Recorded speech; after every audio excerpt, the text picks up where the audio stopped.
Good morning. I'm Leroy Dinga Perry, and I'm here with the cultural ambassadors, the YCCI cultural ambassadors on this Community Health Watch here on WNHH LP 103.5 Community Radio.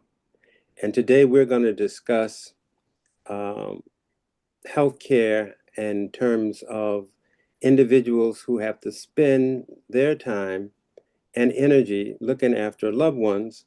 Telling their story today, we have Reverend Alvin Clayton and we have Adrian Ross Sr. And the point that we're trying to push is that when you're taking care of others, it's almost like Henry Nouwen's wounded healer. While you're binding the wounds of others, you also have to worry about your own wounds and what that does to you emotionally, psychologically, physically. And so we have some guests here who are going to help us look through that. And I'm going to turn this over now to Dr. Darrell Blue, who is member of the Cultural Ambassadors, and we have Reverend Morrison, member of the Cultural Ambassadors, and Reverend Clayton with us, and our guest, of course, Adrian. So, Reverend Blue, you go ahead on and take us to the next level. Thank you. Thank you, Dr. Perry. So let's begin with Adrian. And Adrian, for a number of years, we know that you have been a primary care provider for your sister. And so one of the things we want you to do is tell us about your sister and what she struggled with medically, socially, and spiritually. Just tell us about the experience. Okay. Well, my sister, you know, she was I always say the greatest person to me. She was my older sister. We was like 6 years apart. And always was doing and working and loved to cook and was very active in the church. Uh, was a member at St. Stephen Day Zion Church ever since she was born. And she also played the piano and started that at the age of 4.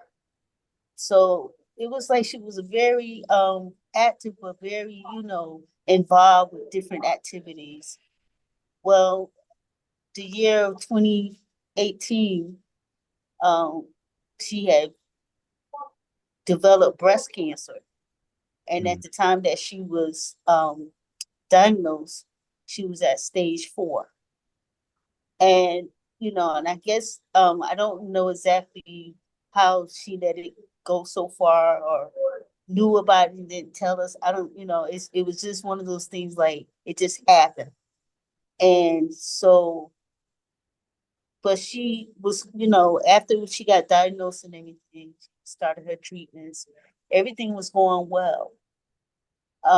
Matter of fact, the weekend, the couple days before she had started having seizures, she would get her treatment like every Friday. So the Friday before she ended up having a seizure, she had said a good report from the doctor, and everything was clearing up. Everything was looking good. So that was on a Friday, and then that Saturday I was with her, and we was talking. And then when I was getting ready to go home, she said, "Listen, I want to go to church tomorrow because I feel like playing."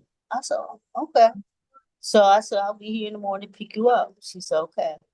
And about 3 o'clock in the morning, I get a call from my brother-in-law, her husband, saying, Your sister's sick. She's sick. I'm gonna rush her we had to take her to the hospital."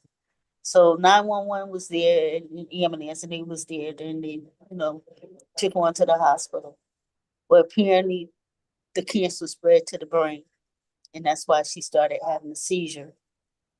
But it was something, I mean, it was like I knew at that point, there was like really nothing else they can do. They was trying to start the radiation, but they was saying it was a real bad case. But it might have been bad, but she still held strong. She still knew who we were. She didn't forget nobody. She was at the time, the first week, was still able to walk, still able to feed herself. So she was still herself. But as time went on, I guess it was progressing more and more. She ended up not able to feed herself, not able to do like she was and everything. So at that time, they said it was hospice. So when she was discharged from the hospital, we decided to bring her home instead of sending her to a facility because that's what she wanted. And so, of course, I was there sun up to sundown, taking care of her. And it wasn't really no problem doing it. If I had to do it again, I would do it again. Um, she didn't suffer as bad as I thought she was going to suffer. She was not she not in pain. Well, at least she told me that she was not in pain because I would ask her periodically, I was like, "Are you in pain? Do you need something for pain?" No, I'm fine. I'm fine. So, and I'm glad about that because I worked in the healthcare, in the health care for like 30 years, and I've seen what people suffer with, especially with cancer, what they have gone through. But I didn't get that from her. I was glad I was able to do it and to be there with her, even all the way up to when I saw her take her last breath. And so my thing is, I'm here for a reason and a purpose, as well as, taking care of her. Seem like I just when I retired from my job, I was a physical therapist assistant over at the VA Medical Center, and I was there for 21 years. And I had to retire due to my own health issues. But I stated there when I was diagnosed with lupus that I wasn't going to let it control me. I was going to control it. And with God, all things are possible. And He just been keeping me and sustaining me. And I feel like this is my calling. This is what I'm supposed to do. Because nobody know what the future holds. So at that time when it hit home, like my sister, I was glad I was able to be there because I didn't have to take no family leave or any of that. I had no one to answer to. My calling was to be there for her, and I took care of her. And again, if I had to do it again, I would do it again. Thank you for that answer. And let's build upon something that you said because you talked about some of the things that you had to do as a sister, such as cooking and, helping her. And oftentimes people do not realize what goes into being the caretaker. So can you tell us kind of some of the behind the scenes things you had to do as the caretaker that people don't necessarily know if they've never been in that position? Maybe some of the nights that were sleepless for you, or just explain to our audience some of the things that goes into being a caretaker that they may not understand if they've never been in the position. Well, a lot of things goes into being a caretaker because you're at the point, you're the one being strong for that person. Trying to hold your emotions, not letting them see how you really feel because you're trying to be strong and be supportive to them. Now, action wise, as far as doing things, yeah, there's a lot into it because I bathed her and I, made sure she was clean. I made sure the medication that she was taking, I made sure she, was on time with that. I made sure that she was eating well. So preparing her meals, I had to prepare the meals. That was breakfast, lunch, dinner, her snacks or whatever. Um, Making sure that, and then like, even when her status changed, because first she was on, but she could eat solids. And then as time went on, she had to go to Perec because they didn't want her to aspirate, didn't want her to get pneumonia.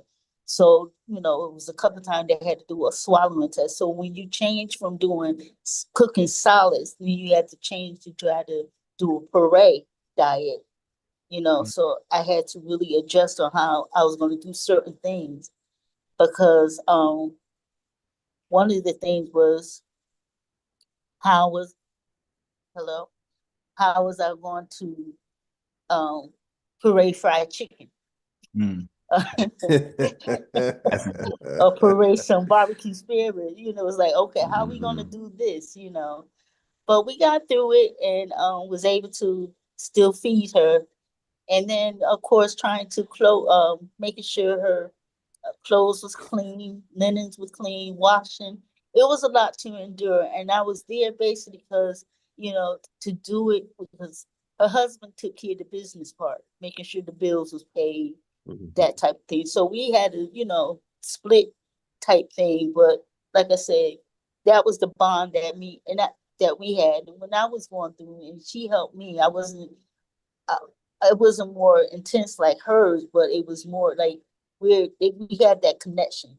So yeah, it was a lot to endure. And then sometimes like, yeah, when I went home, because I would go home at night and I'd be so wired up and couldn't sleep because my mind was on like, what is the outcome going to be? Or am I losing her? Or what can I do to keep her, And but then I had to readjust that to say, Lord, it's your will.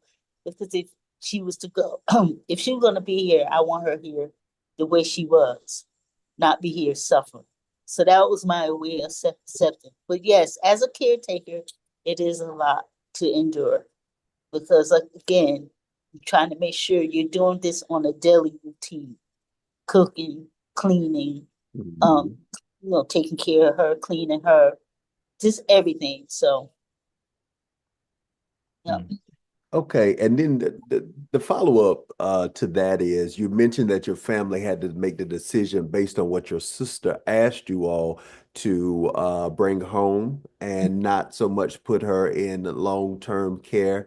Can you talk to us a little bit about that process, that decision of actually bringing your sister home instead of putting her in long-term care or hospice at another facility? Because we know So, traditionally in the Black household, a lot of people make that same request. They do not want to always go to a separate medical institution. They want to come home. And so mhm. kind of talk to us about that. Okay. When that subject was brought up, I knew then that she would want to be home, but I wanted her to make that decision because she was still able to decide what she wanted. So she says to us, to me, her and her husband, she said, I want to go home. I said, you want to go home? She said, yes, I want to go home to 100 Baddest Road. And she said, do you think that'll be a problem? I said, no. And so I said, we probably we can set up everything. So I knew right then she was happy that we decided to say, okay, we'll take her home. And I said, and don't worry about who's going to take care of you. I'm going to take care of you. And she Mm. said, I knew you would. And I said, yeah. See, I said, because I'm not working and there's no reason why I can't. So I am going to do that. And she said, thank you. So that was no big problem. She was glad that she was able to go home. There was a few times when she ended up back in the hospital and she thought that we was going to put her in the facility because when she left from the hospital from Yale, she would go to the Grind Center, which was a rehab place not too far from the hospital. And so I told her then, I said, no, you just here to get your rehab and we bring you back home. Don't think you're going to stay here. Oh, okay. So I had to reassure her that to make sure that she know she was coming back home. So she was fine, and like I said, from that point on, it was on, and we did what we had to do. So Yeah. she was Well, happy with that. I appreciate that. So I'm going to turn it over to Reverend Morrison. Thank you, Sister Adrian. It's good to see you Good to see today. you. Yeah. Yes. And wow, what a tremendous story you have you're sharing with us. You have an interesting perspective because you've spent so many years in the medical field, and so you've got both sides of this experience. And as you were talking, I was just kind of remembering that I had an uncle who passed just recently, Mhm. who worked for a university and suffered from cancer, and his request was to come home. Mhm. He did not want to be put in hospice himself, and so our family, his nine other siblings, Mhm. helped to care for him at home until until he passed away. Your story it triggers so many things, not only in us who are on this call, but from folks who are listening, especially in the Black community, because Mm.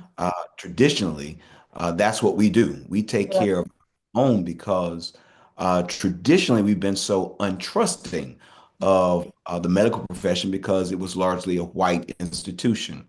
Mhm. Urban renewal happened in many of our neighborhoods.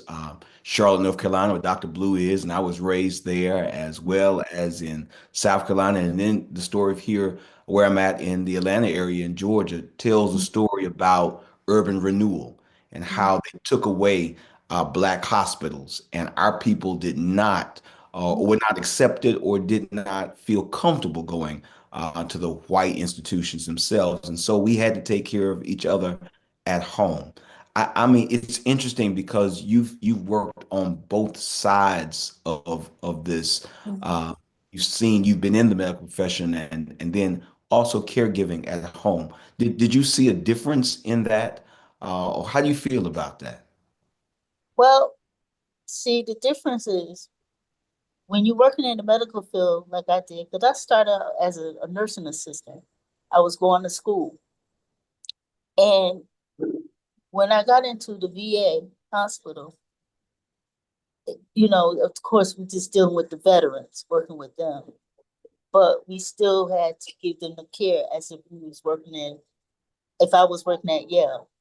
Hmm. So the thing is, again, when my sister ended up getting sick and it hit home, Yeah. it's like you more attentive. Not that I wasn't attentive, that was my job because I had to be. But it was the difference was like, okay, this is my sister, this is my blood, this is, you know, Yeah. um, it was like I'm there 24 hours round the clock.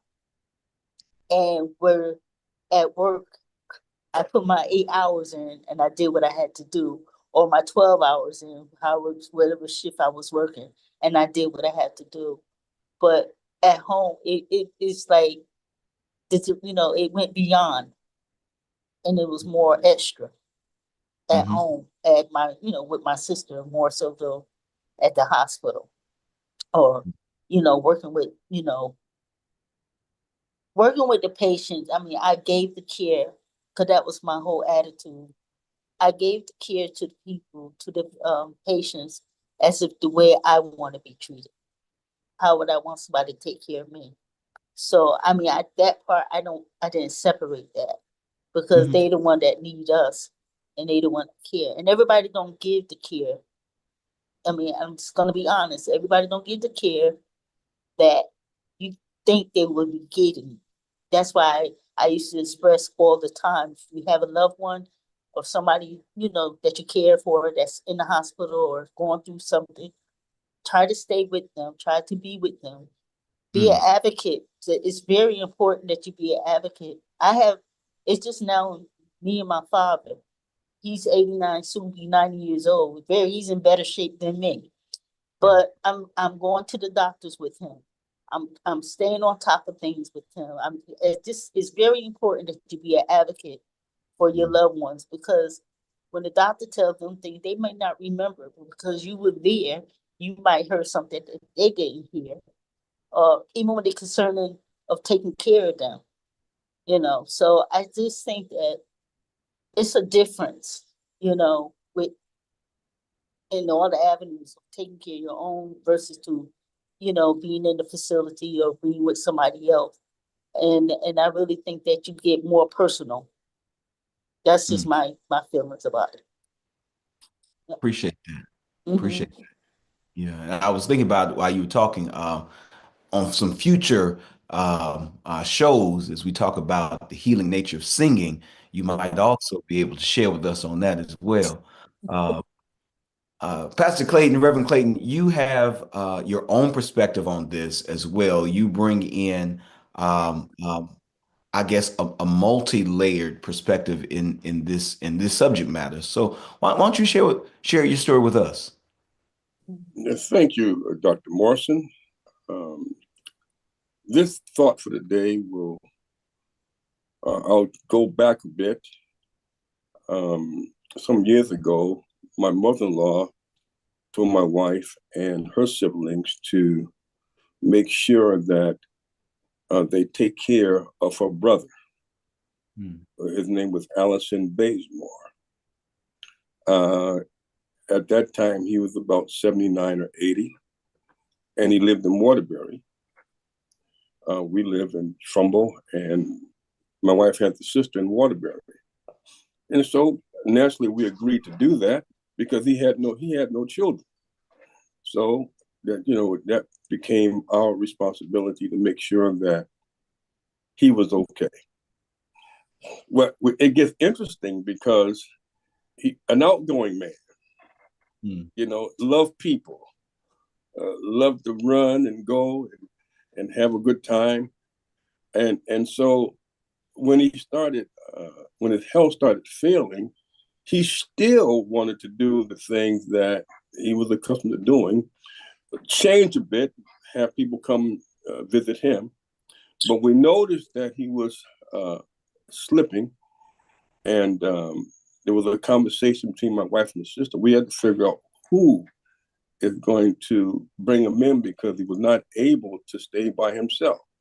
Now, here's a man whose mind is good and had made up in his mind that I'm not going to move in with y'all. And so, and as the Lord would have it, that's where I like to put it, as the Lord would have it, I had a responsibility to take him to the doctor's appointment. And before this doctor's appointment, my wife and I had decided that we were going to tell him that it was time for him to come and live with us. Not sure how we were going to be able to do that with a man whose mind is staying on living in his own house. But as I said a moment ago, as the Lord would have it, when we went to pick him up for the doctor's appointment, he was laying on the floor with his cell phone, trying to call one of his friends to come and pick him up off the floor before I got there because he didn't want me to see him on the floor. So, but that didn't happen. We walked in, there he was on the floor, got him up, took him to the doctor's appointment, never had the conversation about did he want to live with us. After the doctor's appointment, we just drove from Waterbury to Trumbull. He said, "Where are we going?" I said, "Home." We going home, brother. And so, and I explained to him, "Look, you just can't do this. You see where you were this morning?" And he said, "Well, no argument." And from that day on, he lived with us until he took flight. Now, dealing with that, it was at a time when COVID was just beginning. So our lives would change. We were home more, so that it really wasn't that much of a strain. You could do a lot of stuff on Zoom. My wife was home cooking all those meals. He was living this. Yeah. But when things began to open up, he said, "Gee, y'all some busy people."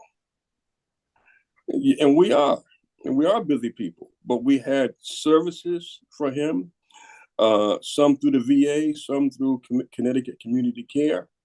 And he had an aide that would come in 4 or 5 days a week, would help him with his stuff. They were cooking his breakfast. Now, breakfast was very simple for him. All he wanted was oatmeal every morning. Aide tried to persuade him, bacon, eggs, sausage. No, oatmeal every single morning.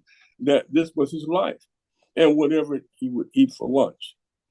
But eventually he took ill, had what they call mini strokes. That was challenging. In a rest home for about a month. Then he came back home, and my responsibility at that point, just get him up in the morning, get him in the shower. That was his request. But as we went through that, most of the day was just still watch television, stuff like that. But he was relatively healthy for a man that was sick, if I want to put it that way. It was no real strain on us. And finally, my wife said to me, he said, you're doing more than these aides. He said, no, we wouldn't have to wean them off of this. Let them do what they're supposed to do. You getting them up, you help them in the shower, you're taking them here, you're taking them there. You guys like you having a men's day or something. and really, we really had a good time, He moved from Waterbury to Plainville. He came to Trumbull, became a member of the church, very popular with the senior women in the church. I mean, it was just good to see. But then, my wife, I said earlier, she decided that maybe I should back off and let the aides take a larger role in helping him through his day. So we had a trip. Dr. Perry and I, we were supposed to be in D.C. And I told Bays the night before, I said, well, I won't be here in the morning. The aide's going to help you get up. And I said, I'll check on you when I get back, So the next thing I know, we're down in D.C. I think we're at the museum. And my phone rings. And the aide, he says, Reverend, I think you, Mr. Bazemore is not doing well. I said, uh-oh, what do you mean he's not doing well? But that's the day that he passed away. Wow. And so my wife teased me, said, see, you went to D.C. and he went to heaven. So both of you took trips, huh? So we both got our trip in. But this healthcare thing, this caregiver thing, there's plenty of help if you tap in. Some people can't do some of the things that we did. And COVID is not, now people still have to go to work every day, most people. But there's services that can help clean a person's house. There's services that will give them meals. There's services that take them to and from their doctor's appointments. Just make sure that we tap in. One of the places was Connecticut Community Care. Another place was the VA. And when he went to the rest home, there were services that they were recommending to help get him through. So people don't have to do all this work and fight this battle alone. Just make sure that you contact your doctors or social workers, and they will give people the tools they need so that they won't have to overwork themselves. And sometimes it can be stressful because you don't know what to do nor how to do. But there's so much available to help seniors and others who have these problems, and it will give the caregivers some relief. Could I want to unpack some things. You said so much in that, and I want to really hone in on 2 points, and probably for you, Reverend Clayton, and for you, Sister Adrian, on this is with dealing with a person so close to you in terms of in relation. How do you help them maintain their independence and their dignity while they're in need of the care that you have? That's one question. I think the other question is really on the other end of this thing, because younger generations do not seem to be so keen with keeping relatives at home to care. Why do you think that is, and what do you say to it? What do you speak to that? So how do you help maintain the dignity of your sister and your brother-in-law, as well as deal with the onset of younger generations who are not doing this care at home? The first question, how do you help them maintain their dignity? As long as they can do, let them do. And the thing that they can't do, we don't just take it over, you help them through it. Like if you can't, if they're walking slow, Give them a walker. And if Mhm. he's wobbling, you walk. And then, man, let me help you just a little bit. You know, you talk with them, have a little fun with it, make light of it, so that you don't think about us. We don't want somebody to just take over all our stuff. Yeah. Let them have responsibility over their own money as long as they can. You know, um, give them the things that he need a cell phone. He got a cell phone. You know, if he want to go somewhere, let him decide where he wants to go. You know, let them take ownership of their own time and their own life as much as possible. Yeah. Adrian, you think so? Yeah, I agree. I agree with that a whole lot. The thing with like even with my sister, just by getting her up and getting her dressed and getting her up and instead of laying in the bed, because Mm. at that point she really couldn't do anything for herself. But we still got her up.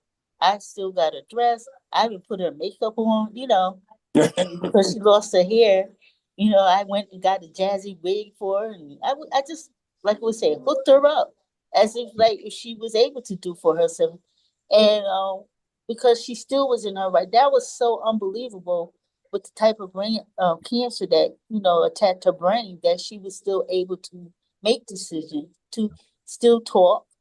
Um, Everything was still functioning. It's just that, so I treated her as if she can still do things for herself. Mhm. And I just knew that, it brought her joy that she was still able to put her clothes on, and look like herself, even though she was going through. You ever heard of that? I may not look like what I've been through or going Right. through. And Yeah. that's my You whole preaching now. attitude. Come on. Yeah, Yes. so that was my whole attitude with her. Just because you sick or going through what you're going through, you don't have to look like it. Yeah. Even I do that for myself now, and I might be feeling terrible or whatever, but I pick it up and keep it moving. Yeah. But I think it makes them feel like they're still alive, that I'm Wow. here. Mm. So I think that is a big. I agree with Reverend Clayton. 100. Let them do what they can. Let them feel what they can. You Yeah. know, yeah. I appreciate that. You Appreciate know, that. and the younger generation now, I'm gonna be honest with you. Uh-huh. They don't kick it like that. They don't. Their mindset is totally different. I feel as though because they're into themselves, they're into their own lives, and it's just a whole new ball game. Mhm. I just think because they're involved in so much other things in their lives. And I mean, that might being a caretaker, or I don't think that's a priority. Yeah. They're first, oh, well, that's what the nursing home is for. Or that's what, yeah, yes. Um, so but I'm that's my opinion. Yeah, I'm worried because Dr. Blue and our kids are younger than Reverend Right. Clayton's and Perry's, and I don't know. I need to start making plans because I don't know if I trust them to take care of me. They ain't gonna want to take care of me. Well, Well, like I said, let it me let depends me. on what you might instill in them. That might be different. I won't say all of them that way. Okay. Hopefully they won't, they'll look at it different. You got a plan. History repeats itself. So they might your kids might come back and say, "Oh, I got to take care of my mother and my father." Well, I think part of it is, and to Reverend Morrison's point, I think this generation that is coming up, like your sister, she wanted to go home. Mm-hmm. Reverend Clayton mentioned his brother-in-law. He actually wanted to go back to his home, but he could not go back there. And I think the generation that is coming up now is going to require what Reverend Clayton did. Most of them are not staying in the same area as their parents because they've gone to school, military, or trade, and they're off somewhere else, which would require the parent to relocate. Right. And I think that's also something that we have to consider because most of the kids are not living in the same proximity as their kids. Right. I think about myself. Until recently, I was not in North Carolina. So Mhm. if something happened to my parents and I'm the only child, then Oh I wow. was going to have to shift. Something was going to have to give Mhm. because I was in New York. You see what I'm Mhm. saying? So those are Right. things you have to consider Yep. when it comes to this caregiver. And I already told my parents, even though they're on the younger side, y'all need to have it in writing. I need to see exactly what you want so Right. that way I can follow through on what you want to happen in your life. So I'm like, put it in writing so I don't have to Yeah. guess. That's true. That's That's good. a struggle because a lot of them don't want to put it in writing No, they because don't. you're planning my funeral and oh, Right. They don't want to talk that's about the that stuff. conversation we have in the Black community. I tell you, it's It rough. is. It is. It is. It's a constant struggle. Reverend Clean, do you have something you want to add? Yeah, well, we're planning this same topic at the church at the end of the month. That people plan for the future. Mm. You know, we're talking about it as a group. It might not be as difficult as someone shouts saying, "Hey, mom, hey, dad, let's talk about your future. Do you want to go to a rest home? Do you want us to take care of you? What do you want?" And so, what about your money? How much? You know, do you have enough for you to keep living? All of these things we're going to be talking about. And these are good conversations to have now, while people can still make their own decisions. What happens a lot of times, it happens in the case of an emergency, and then you making decisions hastily, and sometimes they're not the best decisions. So it's always good for us to plan stuff in advance. Right. In terms of go ahead. Oh no, I'm sorry. You finish your point. In Sorry terms about of this young generation, I from what I see, they like everything quick. They have to learn patience. Put your way quick. Yeah, they want stuff like this, but life is not always like that. So we have to help them to understand that if we can. Yeah, to your point, Reverend Clayton, I was going to add on that and then we'll wrap up. That's a conversation that my wife and I had early on. It was like, we need to make sure that everything is in writing. So the conversation I had with my parents, I'm like, my wife and I already have everything written down, where the money goes, investments, trust. I mean, all of that. It's like, so that if something happens to us, there will be no guessing. Our kids know who they're going to be with, all of that. And I think this is a conversation, like you said, that we don't often have in our communities, but it needs to start as early as possible because we never know. And so to make sure we have a plan in place helps to take the burden off of the kids or whoever's going to be your caregiver at that time. And so they don't have to guess. They know exactly what your requests or wishes are. And so I think that's something we definitely have to begin to do. Reverend Blue, let me just add in here that, we really want to, we're trying to approach our community about a historical fact, this thing that we talk about in terms of extended family.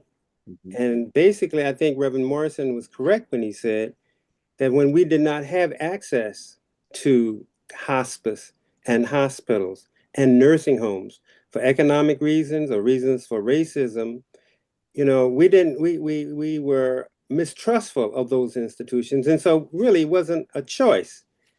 Your family members who were sick, there was somebody in the family, whether it was the brother, the sister, the uncle, the mother, somebody, my mama's brother, even if his wife wasn't there was somebody in the family that would take care of it. When I was a child in Waterbury, my grandmother, who was in her 80s, late 80s, starting to get a little senile, and my father took her in. And we were in elementary school, and he would leave her at the house to watch us while both of them went to work. Because in the Black family, everybody had to work. Even if you were a kid, you got a job, whether it was cleaning the house, cleaning shoes, shoveling snow, taking pop bottles to the store. Everybody had a job. Everybody knew that everybody had to work. And my father came home one day and he saw on the curtains where my grandmother had taken, below the curtains on the windowsill, where she had taken her Camel cigarettes and had put them out instead of using an ashtray. And when he saw it, he went berserk. He said, "Oh my God, we're leaving our kids here.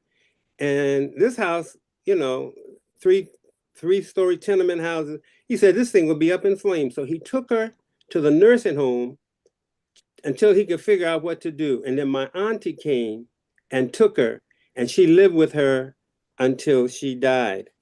And, you know, I think that, you know, when we talk about unsung heroes in the Black family, we have many of them who have worked like you, Adrian and Clayton, to give all that you can, and yet on the back end side, nobody really hears your story. You know, all the time I'm listening to you, I'm saying to myself, I know you didn't do this by yourself because you've said to me, but God. You know what I'm saying? And I think this care, when you look at care in terms of agape, you're looking at care as love. You're doing this as you don't get paid for it. You do it as a labor of love, and you suffer silently, and nobody knows. Like the old spiritual says, nobody knows the trouble I've seen. Nobody knows but Jesus. And so you know, there are so many of these untold stories, hidden stories. And I'm just so glad that you could come and share. I know it's hard. You're working and you're coming, you're making this, you know, possible for all the world to hear your story. And there's so many of these stories that need to be told. And that's part of the reason we do this at YCCI, is because we want to hear these hero stories of people who make sacrifices for the greater good, for healthcare and for the nation. But I say to you, none of this is possible without God. Mm. Or I'm supposed to say WNHH 103.5 FM, coming at you, community radio. Thank you guys for listening to that. And Reverend Blue, you did a wonderful job. And Reverend Morrison, you guys always astound me, because I know the hands, when we talk about young people and taking care, we still have to build that ladder for our young people to matriculate to all of these fields so that the work can continue on. And how do we teach young people to do this? If we don't bring them to Sunday school, remember Jesus told the apostle, "Take care of my mother." Come on now, this is all scriptural. Yeah. He says in one instance, he said, don't worry about who, you know, don't worry about how this is going to end up, because when you're old, Peter, somebody's going to have to take care of you. And so unless we start bringing our young people back into this cultural, religious understanding of where God would want us to be in terms of our service, I have my doubts about the future of young people. Because I tell you, I think my daughter put me in a nursing home today.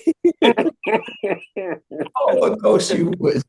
That's why it's good to have a wife. Cultural ambassador. She wouldn't do that. Stop.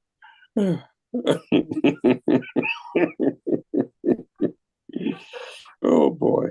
Amen. Any final thoughts? No more than I just said, to be an advocate. Take care of your loved ones. Yeah. Reverend Clayton, you've done a great thing in doing this in your church. These are conversations all of our congregations need to have, and the work that what we need to do to rebuild our community is, as Dr. Perry said, and bring our people along with us. That's right. Yeah, Reverend Morrison, that what Reverend Clayton and all of us need to do, and we were starting to try to do this, was people are passing away without healthcare proxies, without wills. And so you see now a number of people are being cremated. In our tradition, that was almost unheard of. Right, didn't happen. But now if you don't have a will, young people say, I ain't got the money. And if you don't have something in place, like an insurance policy, we need to teach and to train our people now where we are with all of the resources that are at our disposal. Knowledge is the one that we need to impound our elders and their families with. Get a will. Yes. Buy a little insurance policy so somebody can bury you, and that responsibility doesn't go, you know, rancid or loose. And that's what we got to do. And I think that the question we didn't raise during this meeting is what should the church do? And I think Reverend Clayton, you said it, Reverend Morrison, this is one of the responsibilities I think as a church we need to do. We see 150, 200, 500 people. We need to say to these people, you know, the time will come when you will have to be buried. And somebody needs to know what your wishes are. The time will come when you'll need money for your burial. Don't expect somebody to do something for you that you didn't do for yourself. And our parents would put money in jars, buy $5 insurance policy, and insurance policy show up at the door saying, you know, your $5 is due this week. We don't have that anymore, but we need to go back to that. I think that tradition, because it's needed now more than ever.